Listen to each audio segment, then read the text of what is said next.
Part 1. A world without a switch. Imagine this. April 28, 2025. The lights flicker and die. Across Germany, metro lines freeze mid-tunnel. Across Spain, taps run dry. Supermarkets seal shut, phone networks collapse, and as darkness falls, millions sit in a silence so heavy it feels alive. No heat, no internet, no light. We call this a disaster, a grid failure. But to a medieval peasant, this wasn't catastrophe, it was normal life. While we panic in the dark, checking dead phones and watching food spoil, our ancestors would barely have raised an eyebrow. And that's because the story we were taught about them is wrong. The Middle Ages were not an era of stagnation.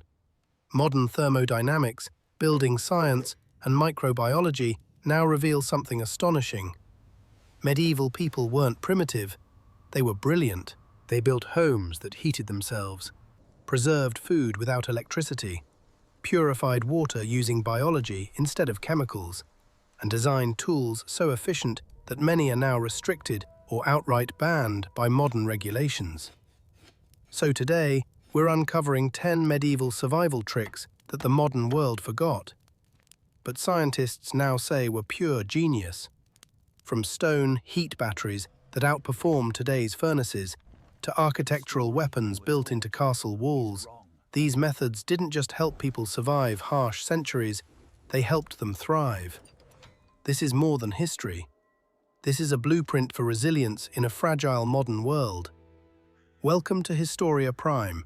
Let's bring the forgotten wisdom back to life. Part 2. Trick number 1. The Masonry heat battery. Let's begin with a mystery from the coldest chapter of European history. Between 1300 and 1850, the Little Ice Age froze rivers solid and pushed winter temperatures across Russia and Scandinavia to minus 40 degrees. In that world, losing your fire wasn't discomfort, it was death. And yet, medieval families stayed warm without the metal stoves we rely on today. In fact, the solution that kept them alive is so effective that modern building codes quietly pushed it aside. This was the masonry heater, also known as the Kachelofen. While a metal stove burns hot and fast, wasting most of its energy up the chimney, the masonry heater behaves like a thermal battery. Weighing hundreds or even thousands of kilograms, it contains a winding maze of stone channels. Instead of letting heat escape, medieval builders forced smoke through this intricate contraflow system so the bricks could absorb every ounce of thermal energy. You load it once, burn a rapid pulse fire for an hour or two, and then you simply close the door. For the next 12 to 24 hours, the stones release a gentle, radiant warmth, steady, silent, almost sun-like. Modern tests confirm these designs reached up to 98% efficiency, while a typical fireplace struggles to reach even 15%. So why don't we all have one today? Because modern homes aren't built to support them. Lightweight construction and strict building codes make these multi-ton heaters non-compliant. We traded a system that could heat a home for generations for thin metal stoves that rust out in 20 years. This wasn't primitive technology. It was genius banned by convenience and forgotten by design. And it's only the beginning. Part 3. Trick number 2. The Grubenhaus, the Earth's embrace. To understand the second forgotten survival secret, we travel back to the year 1317, a year carved into European memory as the Great Famine. For 3 relentless years, rain drowned the fields, crops collapsed, and animals froze where they stood. Entire villages faced starvation. Yet archaeologists uncovered a strange pattern. The communities that survived best weren't the wealthiest or the most powerful. They were the ones living in small, humble structures called Grubenhauser. A Grubenhaus was a simple idea executed with extraordinary insight. Instead of building on top of the earth, Medieval families dug their homes down into it, just half a meter, sometimes a bit more. It looked primitive, but the physics behind it, pure brilliance. Modern homes constantly fight the cold. If the temperature outside drops to -20 degrees, your heater must battle a 40-degree difference just to reach comfort. But the soil beneath our feet tells a different story. Only 1 meter below the surface, the Earth maintains a steady temperature of about 13 degrees Celsius, 55 degrees Fahrenheit, all year long, no matter how violent the winter becomes. By sinking their homes into the ground, medieval peasants began every day with a gift from the planet itself, a natural, stable base temperature. Instead of fighting a 40-degree gap, they only fought 7. Their fires burned less fuel, their shelters stayed warmer, and during years of famine and cold, that margin meant survival. So why don't we build this way today? The answer is not science, it's paperwork. Modern zoning laws and moisture regulations classify these structures as substandard, unfit for approval on most building permits. In our quest for convenience and uniformity, we outlawed a design that had quietly saved millions. But the medieval world understood something we've forgotten.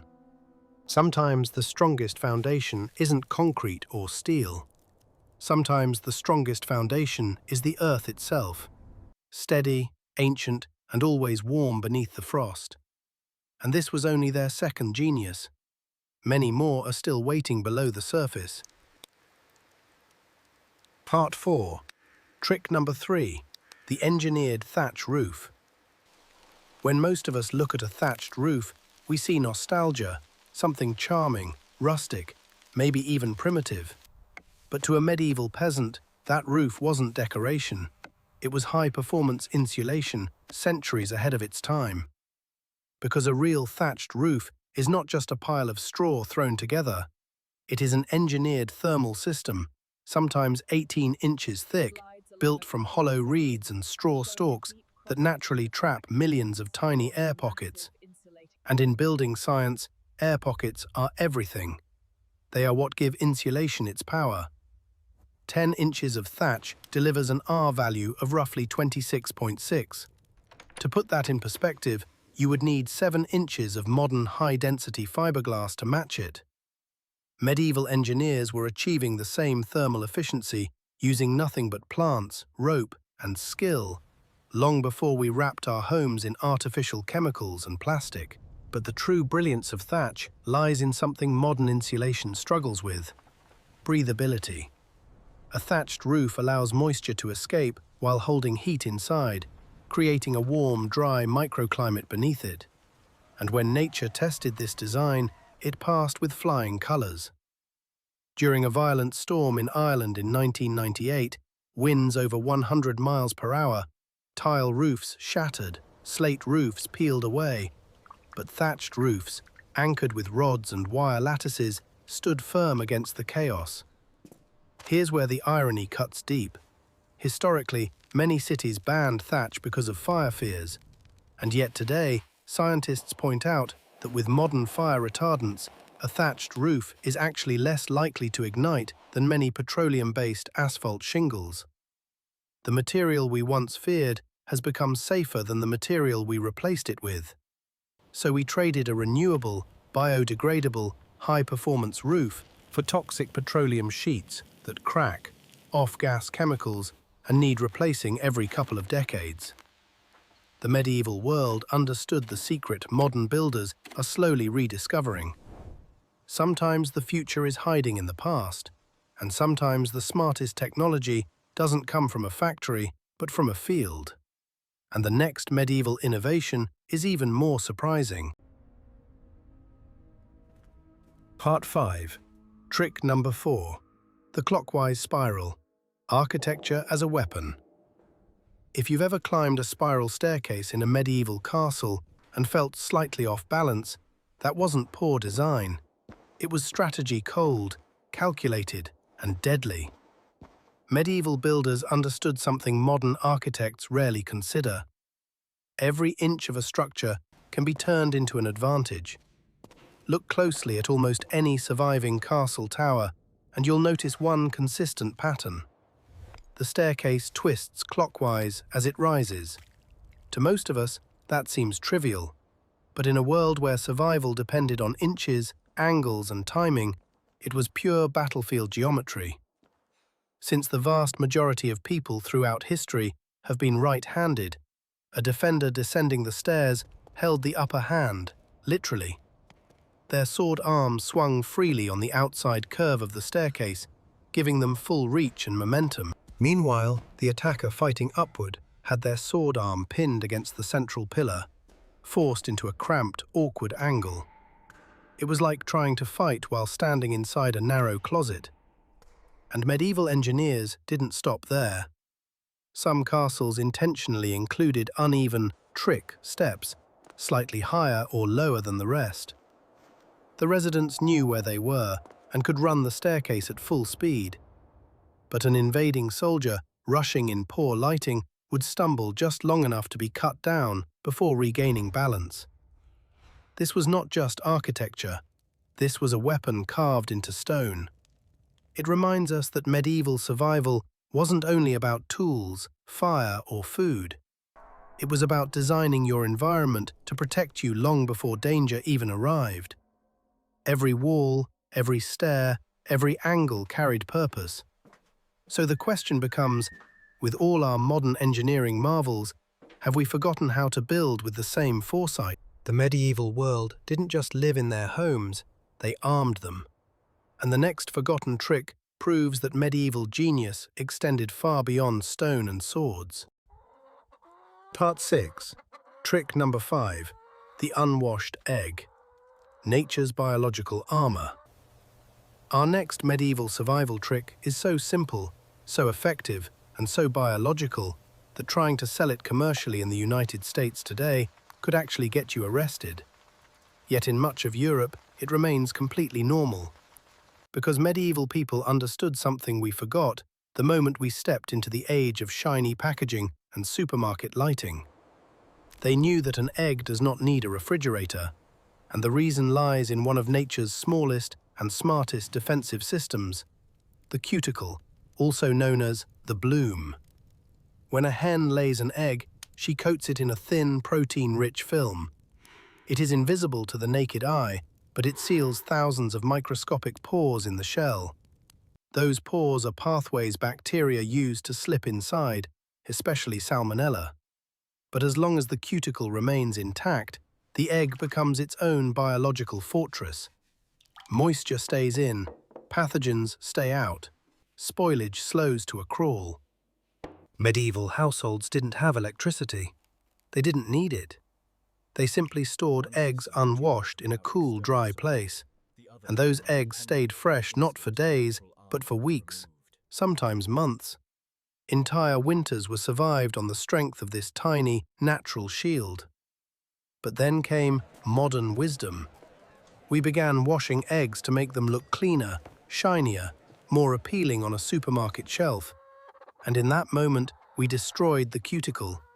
We turned a naturally self-preserving food into one completely dependent on the electrical grid.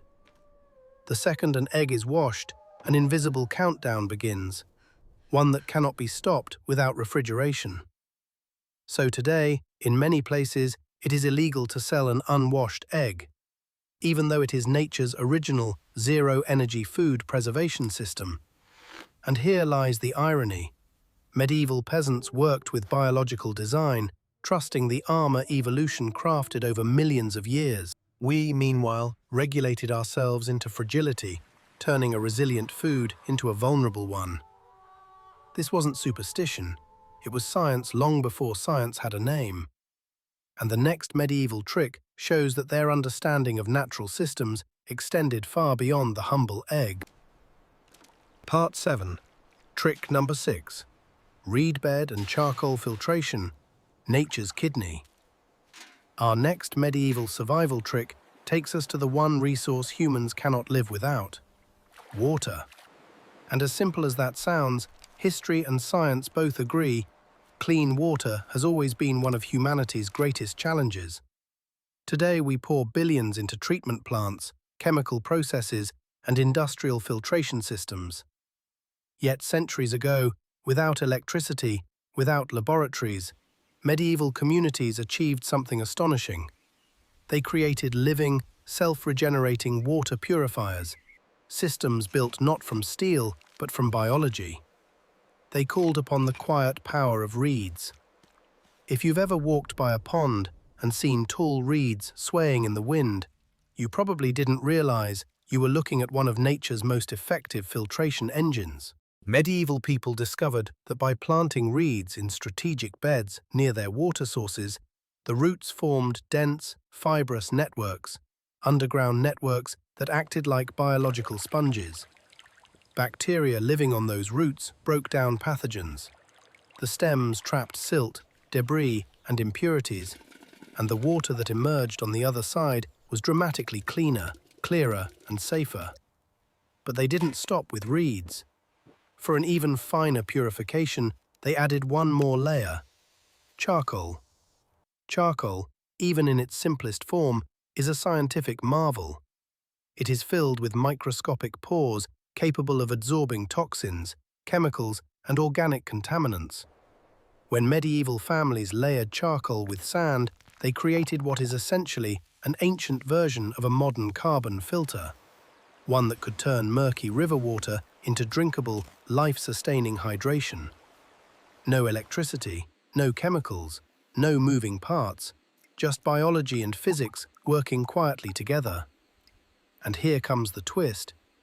Try building a reed bed filtration system in many countries today, and you'll run into a fortress of regulations, inspections, and environmental codes that label these systems as non-compliant. Despite being effective for hundreds of years, despite functioning with zero energy, they are often restricted or outright banned. So instead, we rely on massive, energy-hungry infrastructure that collapses the moment the grid goes down. But medieval people knew a different truth, that nature already invented the perfect filter long before humans did. They simply listened and used it. And the next survival trick shows that their mastery of natural engineering extended even to something as essential as fire. Part 8. Trick number 7. The char cloth fire insurance. Our next medieval survival trick revolves around something so fundamental, so ancient, that without it civilization would never have existed: fire. But fire in the Middle Ages wasn't romantic, and it wasn't optional. It was life itself: warmth, cooking, protection, survival. And because of that, medieval people developed a tool so reliable that even our modern lighters look fragile by comparison. They created char cloth, the original fire insurance. Now, char cloth didn't require fancy equipment or chemicals.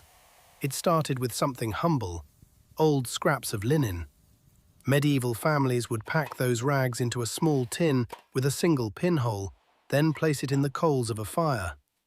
As the cloth heated, it released smoke, moisture, and impurities.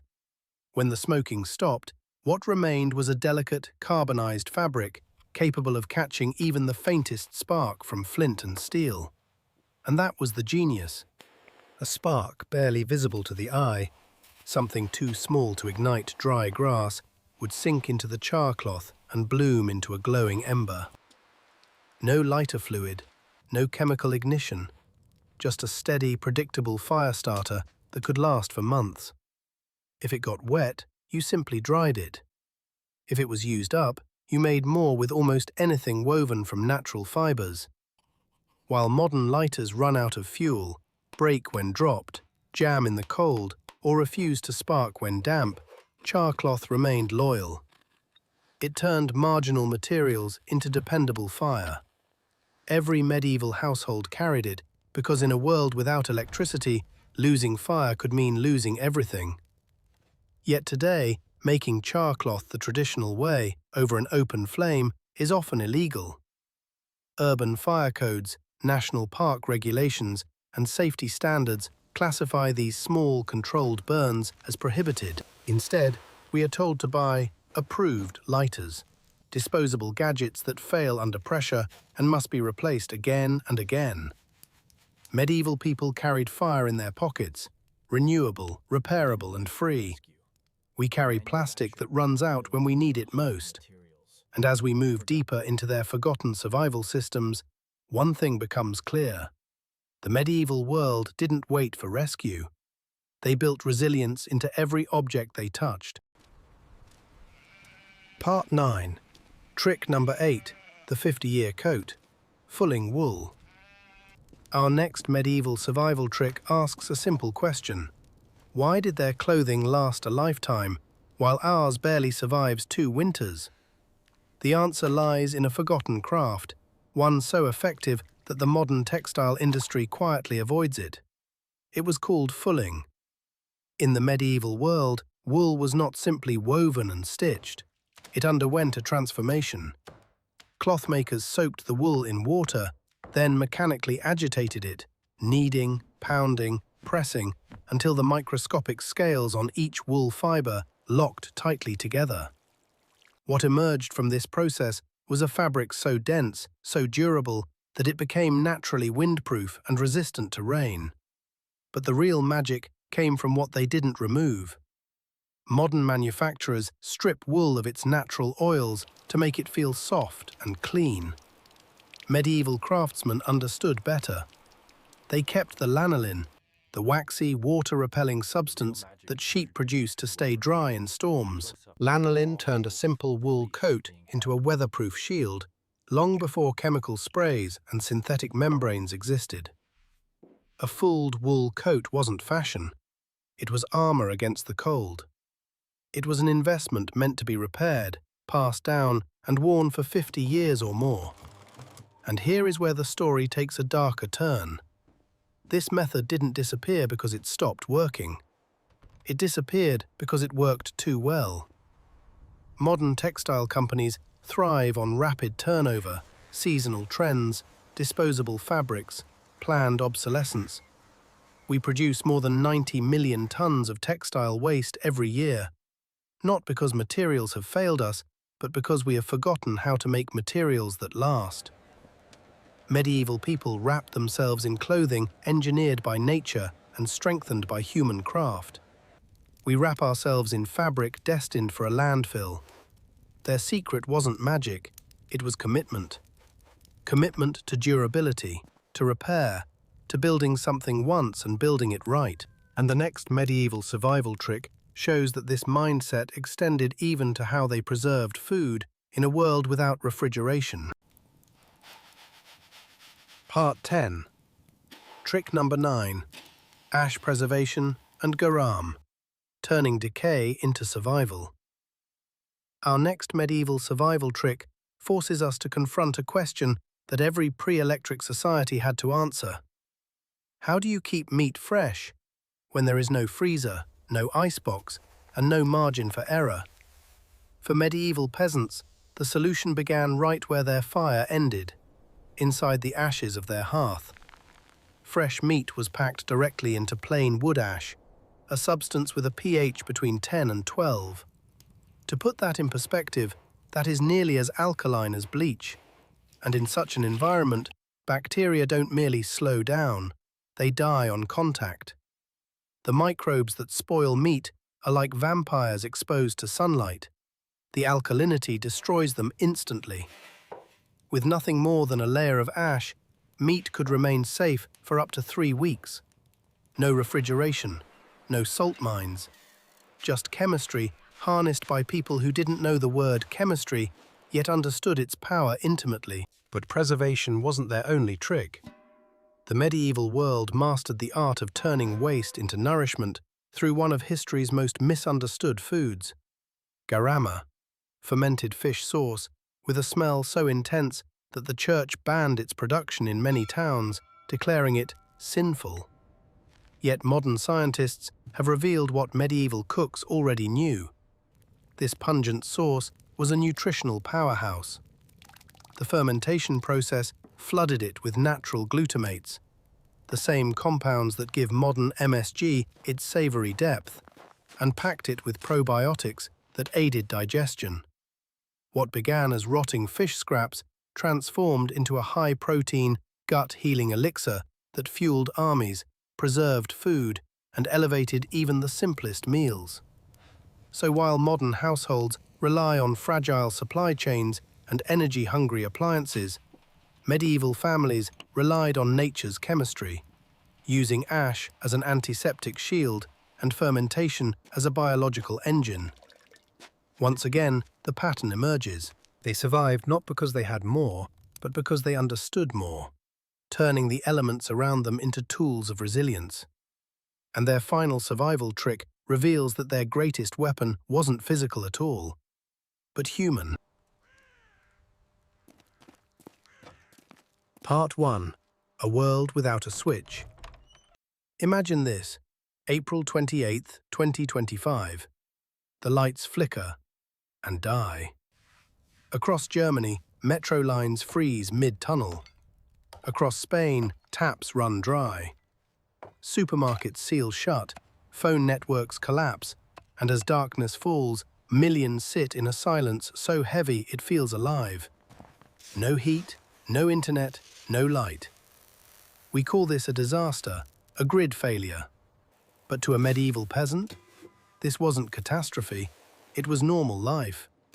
While we panic in the dark, checking dead phones and watching food spoil, our ancestors would barely have raised an eyebrow. And that's because the story we were taught about them is wrong. The Middle Ages were not an era of stagnation. Modern thermodynamics, building science, and microbiology now reveal something astonishing.